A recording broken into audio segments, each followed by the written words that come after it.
Vandeham Sri Guru Sri Juta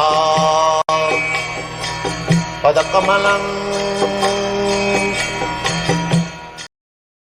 Now in the next sloka, the Lord says, Kankanta karmanang siddhing jajanta ihadevata chiprang hi manuse loke siddhi bhavati karmaya. Now, I accept a particular class of leader because I belong to that status of ideas. So therefore, you know that in the Vedic literature there are names of many demigods. Sometimes the Hindus are criticized that Hindus have got many gods, but they are not, to the Supreme God. If somebody is a serious student of Upanishad, they will find that the demigods described, they are all, servants of the Supreme Lord Krishna. But here it is said, Kankanta karmanang siddhi. Sometimes we want something immediately by worshipping this demigod. Just like it is mentioned that if one wants to be free from diseases, he has to worship the sun god.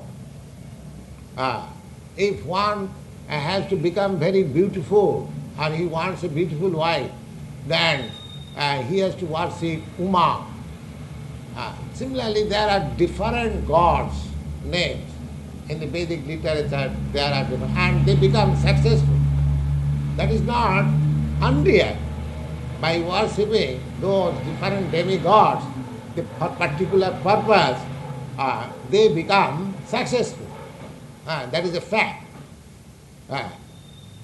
But in another place, you will find in the Bhagavad-gītā that it is said, Kamastasya hitagyana jajante iha devata. Kamastasya hitagyana. Those who are misguided by material desires, they take the shelter of other demigods. One goes to the worship of demigods because one is persuaded for a particular purpose. Just like one who wants to be very healthy man or to be free from all diseases, he worships the sun god.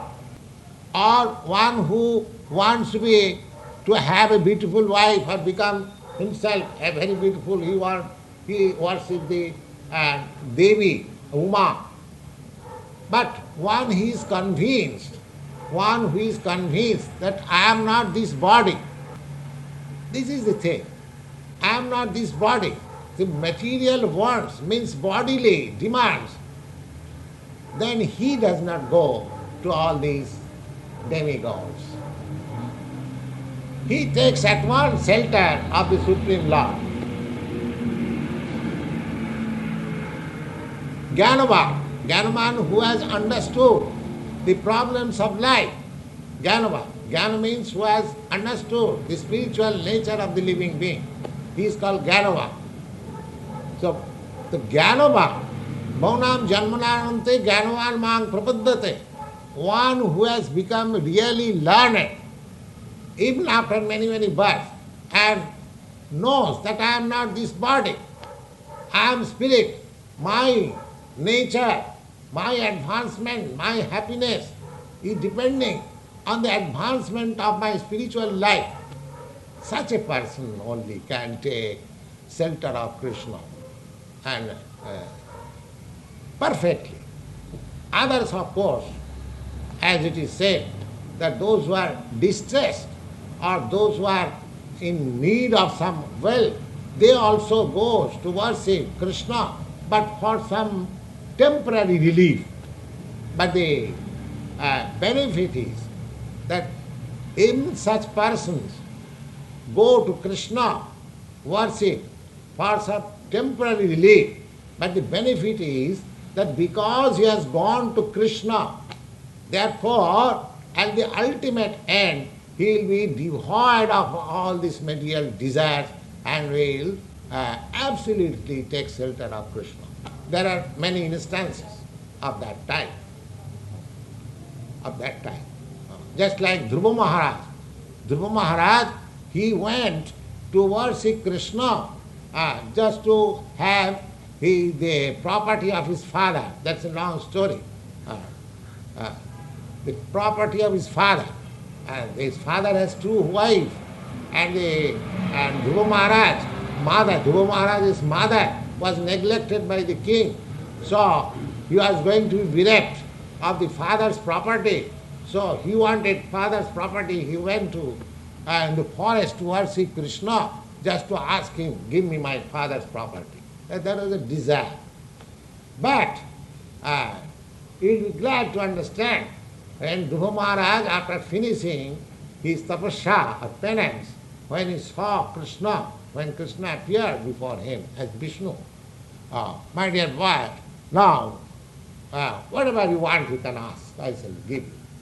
Now he says, oh my Lord, I don't want anything anymore.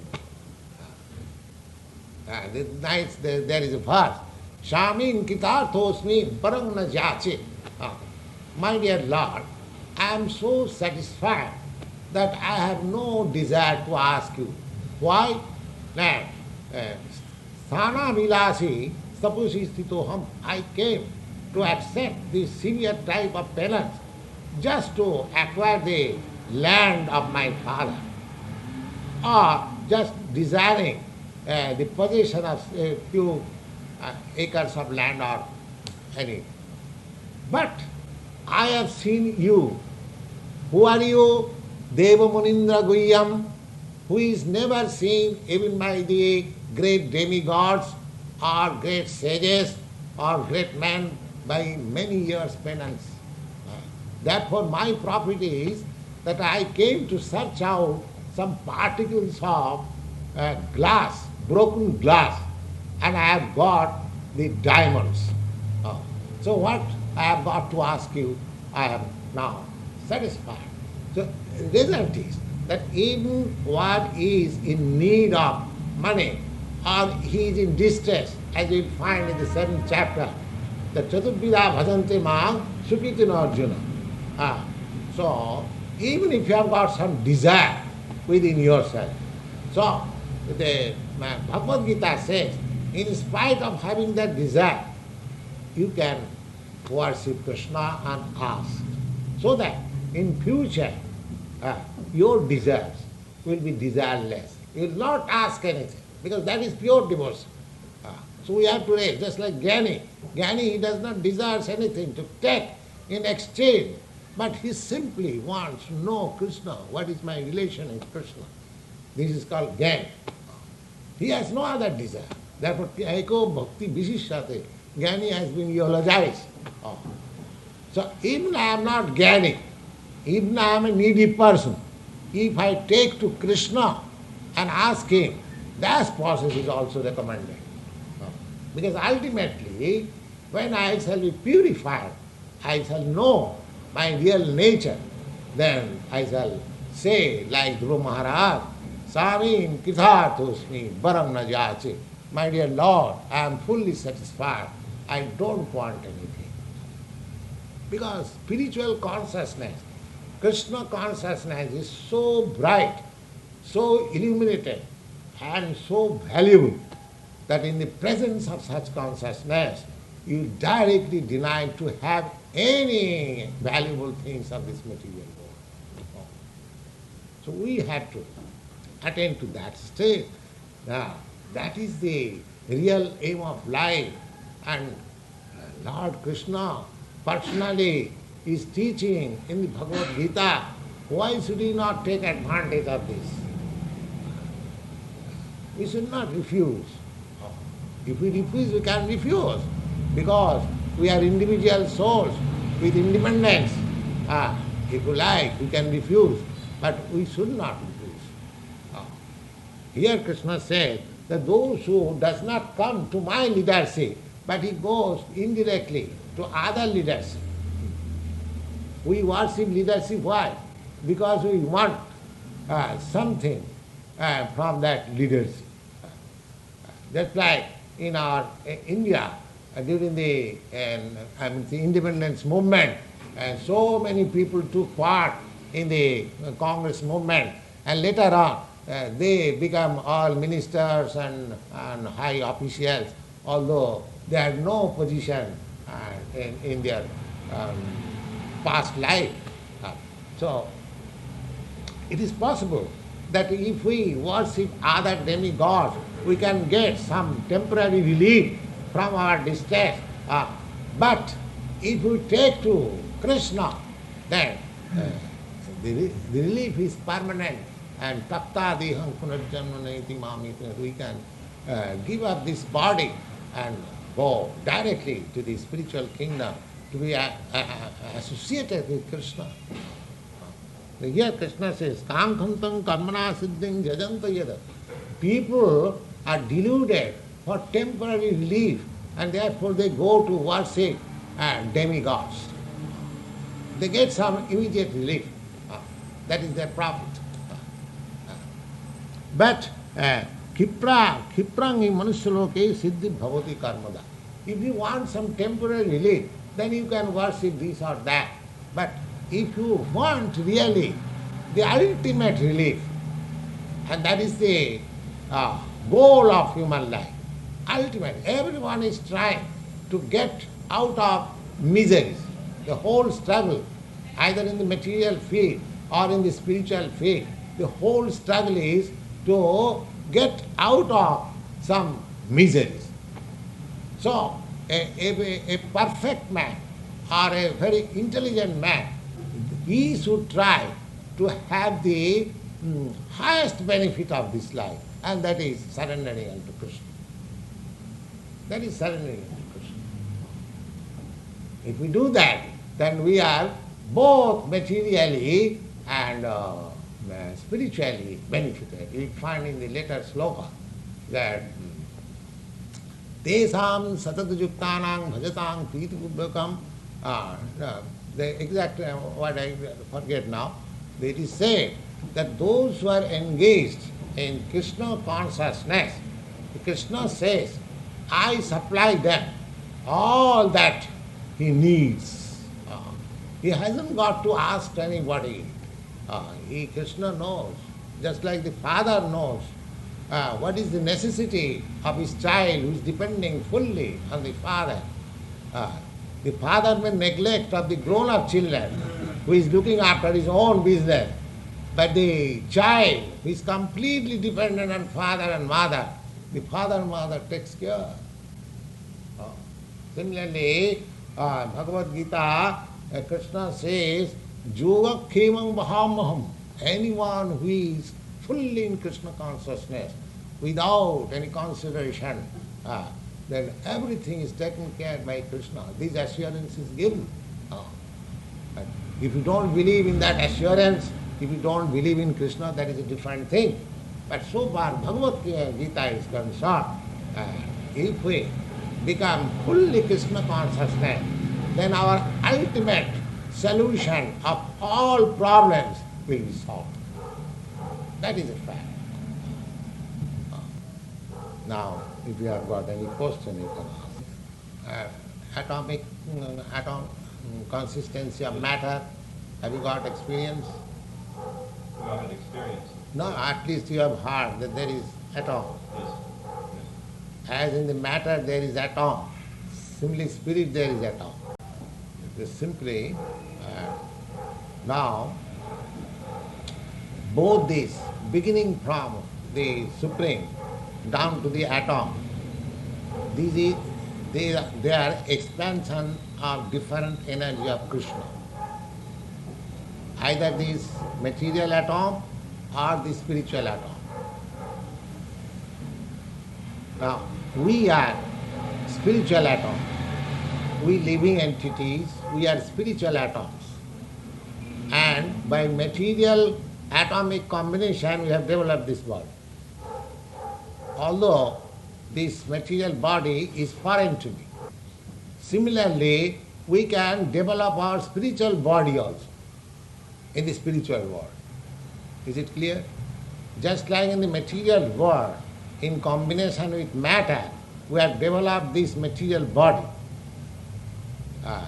Do you believe in this? That I am spiritual atom and I have developed this material body on the basis of spiritual atom? It is a fact. It is a fact, just like in the mother's womb, when the spiritual atom takes place, then it grows. It forms the material body. Without that spiritual atom, there cannot be any growth of body. Simply, sex intercourse does not give guarantee of pregnancy. Unless that spiritual atom is there, the body does not grow. That is, we get information from authoritative Shastra. So, the whole material world is also grown up upon the spiritual existence. And our whole problem is that instead of having this material body, we have to get our spiritual body. That is Krishna consciousness. That is the benefit of Krishna consciousness. Takta deham punarjanma naiti mameti. Now, one who goes to Krishna, do you mean to say one who goes to Krishna vacant? No. He goes to Krishna with a body.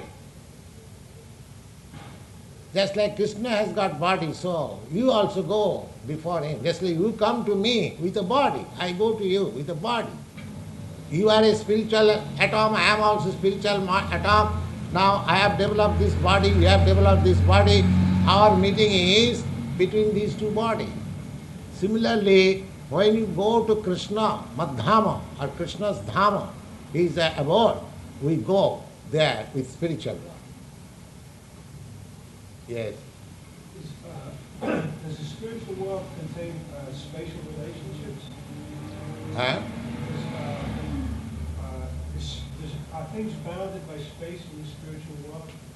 Or is there spatial? Yes. Yeah. Yes. That is only spiritual. As you have got material space, similarly there is spiritual space. As you have got material body, similarly you have got spiritual body. There's a difference between spiritual body and spiritual atom. Yes, because matter is not eternal and spirit is eternal. Matter is full of ignorance and spirit is full of knowledge. Matter is full of unpleasantness and spirit is full of pleasure. Satchidananda. That is the difference between matter and spirit.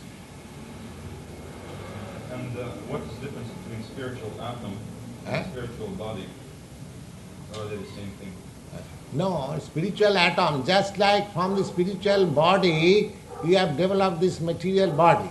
Similarly, from the spiritual atom, you can develop your spiritual body also. Takta deham means that giving up this material body, he develops the spiritual body and then goes to the kingdom of God, or Krishna. Takta deham punarjanma naiti mame. So when he goes to Krishna, he goes in spiritual body. So there is potency of every living being, just like he has got the potency of developing this material body. Similarly, he has got the potential of developing spiritual body. Is it any difficulty to understand? It is clear. So, our problem is that we are suffering all kinds of miseries on account of this material body. Now, our business should be that we shall be cultured in Krishna consciousness so that in next life will be my spiritual body. Then the solution of all problems solved. And so long we shall get material body repeatedly. Just like we give up this dress and take another dress, similarly we shall continue then the four kinds of miseries. Janma, Mrityu, Jara, Vyadhi. Or at least these four kinds of miseries. The miseries of birth, the miseries of death, and the miseries of old age, and miseries of diseases we have to suffer. And as soon as you get spiritual body, all these miseries over. Because your body is no more subjected to birth and death, disease and old age. That life is eternal, full of knowledge and blissful. And that you can get simply by studying the nature of Krishna, transcendental nature of God. So we are hankering after so many things. We are taking the leadership of this leader, that leader, just to get relief from our temporary miseries. Our duty should be just to get rid of all miseries by developing that spiritual body. That should be the aim of life. And that is possible by Krishna consciousness. Any other question? No. Oh. I mean, it's passed on. It's just a dim thought, that's all. Your question is whether miseries are eternal or not. Eternal force. Eh? And No, miseries are not eternal. You can end your miseries. But if you want to end miseries materially, that is temporary. If you end your misery spiritually, that is permanent. Just like in this world, we are also trying to end our miseries. Suppose I am distressed or I am diseased, I go to hospital to end my miseries. But that misery is not permanent, and that end of misery is not permanent, temporary. I can get again diseased. So long I have got this material body. That miseries can be repeated. That disease can be repeated. But if you get your spiritual body, then there is no more question of miseries. Yes? Is a human birth superior in terms of self-realization? Is it superior to birth as a demigod? Eh? Is human birth superior in terms of self-realization? Is it superior to the birth as a demigod? Yes, demigod is also like you. Just like in the human society, there are difference of bodies. One body is richer than the other body. One body is happier than the other body in material estimation. Similarly, in the higher planets, there are different bodies who are happier than persons who are living in this material planet, this earthly planet. It is estimated that their standard of living is higher. Just like in this planet, there are different nations and different people, and they have got different standard of living also. Your European and American people, your standard of living better than our Indian people. So far material consideration is there. You have got very nice toilet room, but in the Indians they go to the field to evacuate. See, so in that sense, this country is advantageous. So as you find, even in this planet, there are different species of life, different species of humankind, and they have got different standard of living. Similarly, in the higher planet, there are also living entities just like us. They are also like man, but their position is different. Their bodily constitution is different. Their living standard is different. But in spite of different being, they are subjected to the material laws The birth, death, old age and diseases. They are not free from that. Nobody is free. Within this universe, anyone, either a human being or demigod or animal or anyone, they are subjected to these four principles of miseries: birth, death, and old age and disease. So when you get out of this material world, then you get free from this. Their duration of life may be greater than your duration of life, but death is sure. You cannot get rid of death in higher planets. Death is there, sure. The duration of life, just like a man's duration of life, than the duration of the life of a dog is greater, but both are subjected to the principle of death. That one cannot avoid. But if you want to avoid subjugation under death, then you have to develop your spiritual body, and that is possible by Krishna consciousness. Any other question? Yes. Are there individual spirit bodies? Eh? Are there individual spirit bodies? Or just one spirit? You are individual spirit. You are individual spirit. Are you not? Don't you feel it? Don't you feel your individuality? Yes, but once you evolve far enough, once you evolve far enough, don't it become one? Yes, you become one in the quality of spirit. Do you follow? When I don't you... this idea of spirit bodies, really. Oh, that you take information from Bhagavad-gītā. There is spiritual body. And why it is difficult to understand?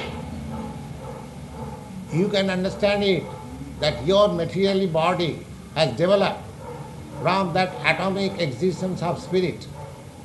You can understand that? Yes. Similarly, from that atomic spiritual existence, you can develop your spiritual body also. What is the difficulty? It is the same process. As you have developed your material body, similarly, you can develop your spiritual body. What is the difficulty in understanding it? But eventually, don't we all merge in one spirit? You are merged in matter, still you have got your individual existence. What is your body? This is matter. Is it not? Are you not merged in matter? Then still you have got your individuality existence. Don't you agree? Similarly, I may merge in the spiritual existence, but still my individuality will be there. You are merged already in this matter. Just like when you leave this body, your body will transform into earth. That means it is already merged. Still he has got separate existence. And what is that separate existence? Due to the spirit. So even in the matter, if the spirit can maintain separate existence, don't you think in the spirit it cannot maintain its separate existence? Merging means just like aeroplane. Aeroplane is flying in the air, in the sky. When it goes too far and it becomes too small, you say it has merged into the sky. But it has got, even in that position, it has got a separate existence. Just like a bird, a parrot enters a tree. The tree is also green and the bird is also green. When it enters the tree, you see separate existence of the bird, but it has got a separate existence. Similarly, either you are in material existence or in spiritual existence. You are already merged, but you have got your separate existence. Is it clear? Thank you. Now let us have some peace.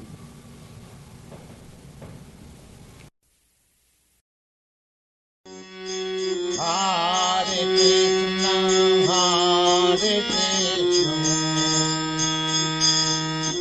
Krishna Krishna, Hare